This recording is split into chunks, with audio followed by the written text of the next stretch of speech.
ওরে বাবা, ব্যাকরণ দেখলেই ভয় লাগে। আসলে ভয়ের কিছু নাই। আজকে আমরা যে টপিকস নিয়ে আলোচনা করতে যাচ্ছি তোমরা দেখতেই পাচ্ছ, বাংলা ব্যাকরণ ও নির্মিতি, শ্রেণী নবম দশম, পরিচ্ছদ 2, বাংলা ব্যাকরণ। আজকের এই লাইভ ক্লাসটা যদি তুমি মনোযোগ দিয়ে দেখো, আমার বিশ্বাস পরিচ্ছদ 2-এর যাবতীয় সমস্যা তোমাদের কাছে সমাধান মনে হয়ে যাবে, একদম পানির মতো ক্লিয়ার। তো চলো আমরা শুরু করি। ব্যাকরণ ও বাংলা ব্যাকরণ। ব্যাকরণ ভাষার স্বরূপ ও প্রকৃতি নিয়ে আলোচনা করে। তাহলে ব্যাকরণ কি নিয়ে আলোচনা করে? ভাষার স্বরূপ ও প্রকৃতি নিয়ে আলোচনা করে। ব্যাকরণ একটি সংস্কৃত শব্দ। কি শব্দ? সংস্কৃত শব্দ। এই যে ইনফরমেশনগুলো আমি তোমাদের সামনে উপস্থাপন করছি, এগুলো আসলে তোমাদের বেশ মনে রাখতে হবে। ব্যাকরণে অক্ষর আছে কয়টি? 3টি অক্ষর আছে। একটি হলো ব্যাকরণ, 3টি অক্ষর। ব্যাকরণের বর্ণ বিশ্লেষণ হলো, এই যে বর্ণ বিশ্লেষণ আমরা যেটা বলি, বর্ণ বিশ্লেষণ করলে দাঁড়ায় ব্যাকরণ। ব্যাকরণ ব্যাকরণ একটি পারিভাষিক শব্দ। ব্যাকরণ কি শব্দ? পারিভাষিক শব্দ। ব্যাকরণের সন্ধি বিচ্ছেদ হলো বি যোগ আকরণ। ব্যাকরণ ভাষার অভ্যন্তরীণ শৃঙ্খলা আবিষ্কার করে। ব্যাকরণ শব্দটি একটি কি শব্দ? বিশেষ্য পদ। এর পদ হিসেবে বিশেষ্য পদ। ব্যাকরণ শব্দটি কৃত প্রত্যয় সাধিত একটি শব্দ। ঠিক আছে। বাংলা ব্যাকরণের ইতিহাস, অর্থাৎ আমরা যে আজকের যে ব্যাকরণটা পড়ি, এই ব্যাকরণের যে একটা ইতিহাস আছে, এই ইতিহাসটা সম্পর্কে আজকে আমরা জানব। বাংলা ব্যাকরণের ইতিহাস। তো দেখো, প্রথম বাংলা ব্যাকরণ তোমরা দেখতে পাচ্ছ, ভোকাবুলারিও ইম ইডিওমা বেঙ্গলা ই পর্তুগিজ, যেটা 1734 সালে লেখা হয় ব্যাকরণটা। এরপরে এই ব্যাকরণের ভাষা, অর্থাৎ ভোকাবুলারিও ইম ইডিওমা বেঙ্গলা ই পর্তুগিজ, এই ব্যাকরণটার ভাষা ছিল আমাদের কি? পর্তুগিজ ভাষায়। এই ব্যাকরণটা পর্তুগিজ ভাষায় লেখা হয় এবং এই লেখক ছিলেন পর্তুগিজ পাদ্রী মনোয়েল দা আসুম্পো সাউ। প্রকাশিত ও প্রকাশকাল, প্রকাশিত হয় লিসবন থেকে, পর্তুগাল, এবং 1743 সালে। আমরা যেটা দেখতেছি এখানে 1734 সালে ব্যাকরণটা লেখা হয়। এরপরে প্রকাশকাল হলো 1743 সাল। কোথা থেকে প্রকাশিত হয়? এই প্রশ্নটা কিন্তু হিউজ আসে, অনেক পরীক্ষায় এই প্রশ্নটা আসে কোথায় থেকে? পর্তুগালের রাজধানী লিসবন থেকে। আচ্ছা, এটি মূলত একটা অভিধান গ্রন্থ। এটা মূলত একটা কি? অভিধান গ্রন্থ। ওকে, এরপরে আসি। প্রথম বাংলা ব্যাকরণ গ্রন্থ, এই জিনিসটা একটু আমাদের ভালোভাবে লক্ষ্য করতে হবে। আমার এখানে হেডিং আছে প্রথম বাংলা ব্যাকরণ গ্রন্থ, কিন্তু এর আগে একটা যে স্লাইড ছিল, এখানে তোমরা একটু লক্ষ্য করে দেখো। প্রথম বাংলা ব্যাকরণ এবং প্রথম বাংলা ব্যাকরণ গ্রন্থের মধ্যে কিন্তু পার্থক্য আছে। এখানে ছিল প্রথম বাংলা ব্যাকরণ গ্রন্থ। আচ্ছা দেখো, ব্যাকরণটার নাম হলো কি? A grammar of the Bengal language. A grammar of the Bengal language. এই গ্রামারটার ভাষা হলো কি? অর্থাৎ এর ভাষা হলো ইংরেজি। এই ব্যাকরণটা ইংরেজি ভাষায় লেখা হয় এবং এই ব্যাকরণটা যিনি লিখেছিলেন, ওই ভদ্রলোকটা একজন ইংরেজ ছিলেন। লেখক ওর নাম কি? নাথানিয়েল ব্রাসি হ্যালহেড, সংক্ষেপে যাকে আমরা NB হ্যালহেড নামে জানি। ওকে, আচ্ছা এরপরে আসি। এই যে ব্যাকরণটা, এই ব্যাকরণটার প্রকাশকাল হলো 1778 সালে। কোথা থেকে প্রকাশিত হয়? হুগলি থেকে। আচ্ছা, এরপরের যে ব্যাকরণ গ্রন্থ, এবং অনেকেই এই ব্যাকরণ গ্রন্থ রচনা করেছেন। এরপরে যে ব্যাকরণটা আমরা দেখতে পাচ্ছি, a grammar of the Bengali language. আচ্ছা, এর লেখক হলো উইলিয়াম কেরি। রচনাকাল 1801 সাল, অর্থাৎ উইলিয়াম কেরি 1801 সালে এই grammar of the Bengali language, এই ব্যাকরণটা রচনা করেন। এরপরে যে ব্যাকরণটা, Bengali grammar in English language, Bengali grammar in English language, লেখক ছিলেন রাজা রামমোহন রায়। কে ছিলেন? রাজা রামমোহন রায়, এবং রচনাকাল ছিল 1826 সাল। ওকে,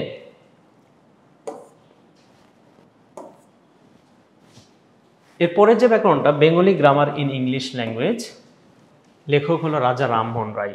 মানে এর আগে আমরা যে ব্যাকরণটা দেখে আসলাম, এর পরের যে ইতিহাসটা সেটা হলো রাজা রামমোহন রায়ের এই ব্যাকরণটি, অর্থাৎ এই Bengali grammar in English language, এই ব্যাকরণটি 1833 সালে কলকাতার স্কুল বুক সোসাইটির অনুরোধ করেন, নাম দেন হলো কি গৌড়ীয় ব্যাকরণ। এটি এই জায়গাটাতে আমাদের বেশ মনে রাখতে হবে যে কোন বাঙালি কর্তৃক রচিত প্রথম বাংলা ব্যাকরণ রচনা করেন।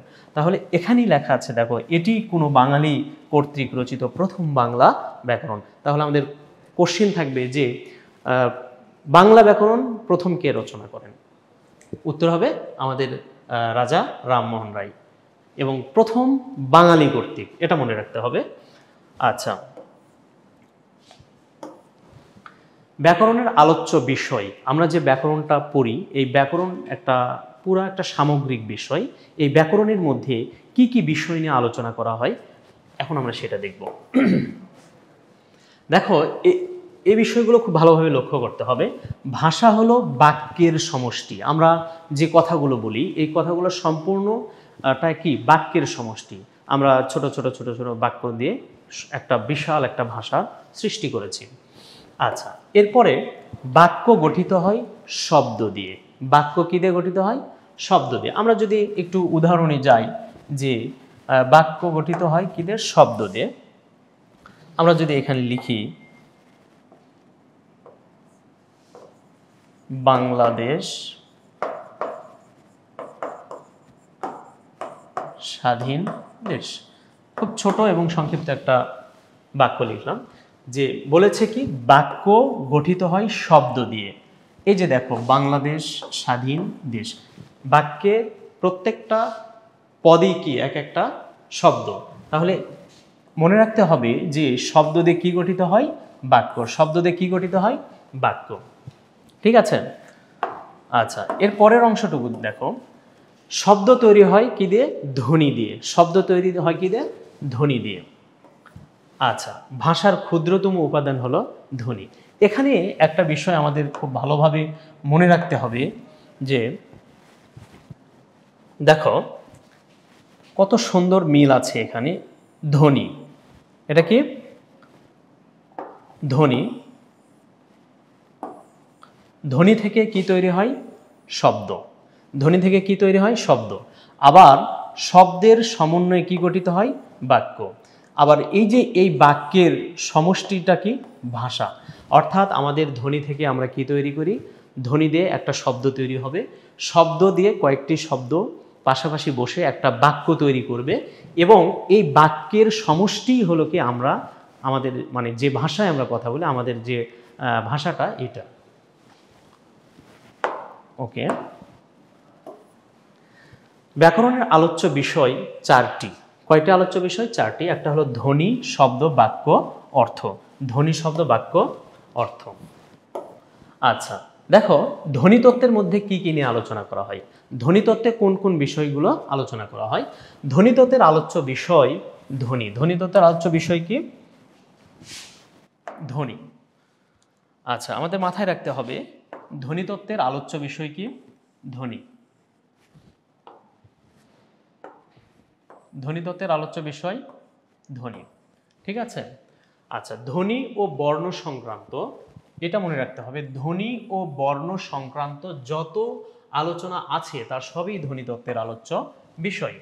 ঠিক আছে? ধ্বনিতত্ত্বে যত ধ্বনি ও বর্ণ সংক্রান্ত যত আলোচনা আছে সবই ধ্বনিতত্ত্বের আলোচ্য বিষয়। ঠিক আছে? এটা আমরা মনে রাখবো। এরপরে যে বিষয়গুলো নিয়ে ধ্বনিতত্ত্বে আলোচনা করা হয় তা হলো, দেখো একটা একটা করে তোমরা অবশ্যই ভিডিও পজ করে যদি মনে হয় যে এটা লিখে নেওয়ার মতো, অবশ্যই লিখে নেবা, এবং যদি কোনো কারো প্রশ্ন থাকে অবশ্যই আমাদের কমেন্ট বক্সে প্রশ্ন করবা। ধ্বনির বিন্যাস, এরপর আছে বর্ণের বিন্যাস, এরপরে আছে হলো ধ্বনির পরিবর্তন, এরপরে সন্ধি, নত্ব ও সত্য বিধান, ধ্বনিদল ও অক্ষর বিন্যাস। তবে আমাদের ধ্বনিতত্ত্ব থেকে যদি কোনো কোশ্চেন আসে, যে কোনো পরীক্ষাতেই যদি কোনো কোশ্চেন আসে, তবে মোস্ট ইম্পর্টেন্ট যে কোশ্চেনটা হলো সেটা হলো আসে হলো মূলত এই যে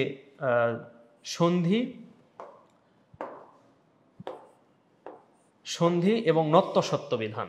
সন্ধি এবং নত্য সত্য বিধান, অনেক কোশ্চেন তুমি দেখতে পারবা যে সন্ধি ব্যাকরণের কোন অংশে আলোচিত হয়, সন্ধি ব্যাকরণের কোন অংশে আলোচনা করা হয়, উত্তর হবে ধ্বনিতত্ত্ব।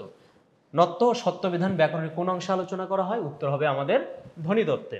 ঠিক আছে, এটা মনে রাখতে হবে। আচ্ছা, এরপরে আসো রূপতত্ত্ব ও বা শব্দতত্ত্ব। রূপতত্ত্ব বা শব্দতত্ত্ব, এটা একটা কোশ্চেন হয় এখান থেকে যে রূপতত্ত্বের অপর নাম কি, রূপতত্ত্বের অপর নাম কি, আমাদের মনে রাখতে হবে রূপতত্ত্বের অপর নাম কি, শব্দতত্ত্ব। রূপতত্ত্বের অপর নাম কি, শব্দতত্ত্ব। ঠিক আছে, রূপতত্ত্বের অপর নাম কি, শব্দতত্ত্ব। ওকে, রূপতত্ত্বের শব্দ ও তার উপাদান নিয়ে আলোচনা করা হয়। রূপতত্ত্বে কি আলোচনা করা হয়, শব্দ ও তার উপাদান নিয়ে আলোচনা করা হয়। বিশেষ গুরুত্ব পায় শব্দ গঠন প্রক্রিয়া, একটা শব্দ কিভাবে গঠন করা হবে এই জিনিসটা বিশেষ করে রূপতত্ত্ব বা শব্দতত্ত্বে স্থান পায়। রূপতত্ত্বের আলোচ্য বিষয়গুলো কি কি আমরা একটু দেখে নেব। লিঙ্গ, এটা বেশ কিন্তু অনেকগুলো হবে, সরি, লিঙ্গ, বিভক্তি, এরপরে আছে হলো বচন, এরপরে আছে হলো কি সমাস, ক্রিয়ার কাল, প্রকৃতি ও প্রত্যয়, অনুসর্গ বা উপসর্গ, শব্দরূপ, পদ, শব্দ ও পদ গঠন, প্রকৃতি ও প্রত্যয়, শব্দরূপ ও যোজক, পদ প্রকরণ। দেখো এই যে আমরা যদি মোটামুটি এই যে 12টা টপিকস আছে, এই 12টা জিনিস যদি আমরা মনে রাখি তাহলে এখান থেকে বিশেষ করে যে প্রশ্নটা আসবে অবশ্যই আমরা এই প্রশ্নের উত্তরটা করতে পারবো। ঠিক আছে, আচ্ছা, বাক্যতত্ত্ব বা পদক্রম। বাক্যতত্ত্বের আর একটা নাম হলো কি, পদক্রম। আচ্ছা, বাক্যতত্ত্বে বাক্য নিয়ে আলোচনা করাই, সকল প্রকার বাক্য কিন্তু বাক্যতত্ত্বের আলোচ্য বিষয়। দেখো বাক্যের নির্মাণ, বাক্যটা আমরা কিভাবে গঠন করি, এইটা বাক্যের নির্মাণ ও এর গঠন বাক্যতত্ত্বের মূল আলোচ্য বিষয়। মনে রাখতে হবে বাক্যতত্ত্বের মূল আলোচ্য বিষয় বাক্যতত্ত্ব বা পদক্রম। বাক্যের মধ্যে পদ ও বর্গ কিভাবে বিন্যস্ত থাকে বা সাজানো থাকে তা নিয়ে বাক্যতত্ত্বে আলোচনা করা হয়। বাক্যতত্ত্বের আলোচ্য বিষয়গুলো কি কি আমরা একটু দেখে নিব। বাক্যতত্ত্বের আলোচ্য বিষয় হলো বাক্যের যোগ্যতা। ঠিক আছে, বাক্যের যোগ্যতা, বাক্যের উপাদান লোপ, বাক্য রূপান্তর, প্রবাদ প্রবচন, উক্তি, বিরাম চিহ্ন, বাক্য সংকোচন, কারক বিশ্লেষণ, বাচ্য, পদ পরিবর্তন। ঠিক আছে, এই বিষয়গুলো যদি আমরা বেশ আয়ত্তে নিয়ে আসি, আমার মনে হয় এগুলো থেকে যদি কোশ্চিন আসে তুমি মিস করবা না। ওকে, অর্থতত্ত্ব বা বাগর্থতত্ত্ব। অর্থতত্ত্ব বা বাগর্থতত্ত্ব, ব্যাকরণের যে অংশে শব্দ, বর্গ ও বাক্যের অর্থ নিয়ে আলোচনা করা হয় তাকে অর্থতত্ত্ব বলে। অর্থতত্ত্বের মূল আলোচ্য বিষয় হলো কি, এই জিনিসগুলো এবার আমরা দেখব। তার আগে তোমাদেরকে আমি একটা কথা বলে রাখি যে অর্থতত্ত্বে যে বিষয়গুলো নিয়ে আলোচনা করা হয়, মজার বিষয় হলো তার সবগুলোর উপরেই, প্রায় সবগুলো না, প্রায় সবগুলোর উপরেই কিন্তু এই যে এই রেফটা থাকবে। দেখো আমরা একটু দেখি, শব্দার্থ, শব্দ তো কার আলোচ্য বিষয়, আমাদের অর্থতত্ত্ব বা বাগর্থতত্ত্বে। এরপরে বিপরীত শব্দ, যদিও এখানে রেফ নাই, তারপরে এটা আমাদের মনে রাখতে হবে যে বিপরীত শব্দটা কোথায় আলোচনা করা হয়, বাগর্থতত্ত্বে। ওকে, এরপরে আসো সমার্থক শব্দ। সমার্থক শব্দ কিন্তু এখানে রেফ আছে, এটা একটু আমাদের দেখতে হবে। শব্দের অর্থ ও অর্থ বৈচিত্র্য, প্রতিশব্দ। ঠিক আছে, এরপরে শব্দজোড়, মুখ্যার্থ, গৌণার্থ, শব্দ, বর্গ ও বাক্যের ব্যঞ্জনা, বাগধারা। এই বিষয়গুলো আমাদের বাক্যতত্ত্বের অর্থতত্ত্ব বা বাগর্থতত্ত্বে আলোচনা করা হয়। আমরা পড়ে ফেললাম ব্যাকরণের যে 4টা বিষয় নিয়ে আলোচনা করা হয়। এইবার আমাদের একটু অনুশীলনের পালা, চলো একটু দেখে নিই। আচ্ছা, আমাদের প্রথম কোশ্চেন হলো ভাষার প্রকৃতি নিয়ে আলোচনা করে ড্যাশ। আচ্ছা দেখো, আমাদের যে কোশ্চেনগুলো আছে তোমরা একটা কাজ করতে পারো, আমাদের যে কমেন্ট বক্স আছে কমেন্ট বক্সে তুমি তোমার উত্তরগুলো লিখে দিতে পারো যদিও আমি তোমাদের উত্তরগুলো সাথে সাথে দিয়ে দিব। ভাষার প্রকৃতি নিয়ে আলোচনা করে বাক্যতত্ত্ব, ব্যাকরণ, অর্থতত্ত্ব, রূপতত্ত্ব। আমার বিশ্বাস যারা তোমরা অত্যন্ত মনোযোগ সহকারে আমাদের এই লাইভ ক্লাসটা দেখেছো তারা এটা মিস করবে না। অবশ্যই কি ব্যাকরণ, ভাষার প্রকৃতি নিয়ে আলোচনা করে ব্যাকরণ। এরপরে দেখো বাংলা ব্যাকরণ প্রথম প্রকাশিত হয় কত খ্রিস্টাব্দে? কত খ্রিস্টাব্দে? 1743, 1948, 1999 এবং 2000। তাহলে কত সালে প্রকাশিত হয়? 1743 সালে। যারা শুরু থেকে বেশ মনোযোগ সহকারে আমাদের লাইভ ক্লাসটা করেছো তারা কিন্তু এই প্রশ্নগুলো মিস করার কথা নয়। ইংরেজি ভাষায় লেখা প্রথম ব্যাকরণের রচয়িতা কে?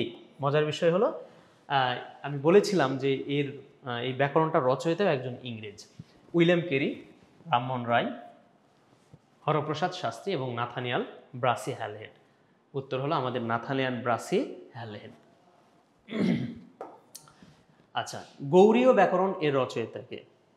গৌড়ীয় ব্যাকরণ এর রচয়িতাকে দেখো, অপশনগুলো একটু দেখে নাও।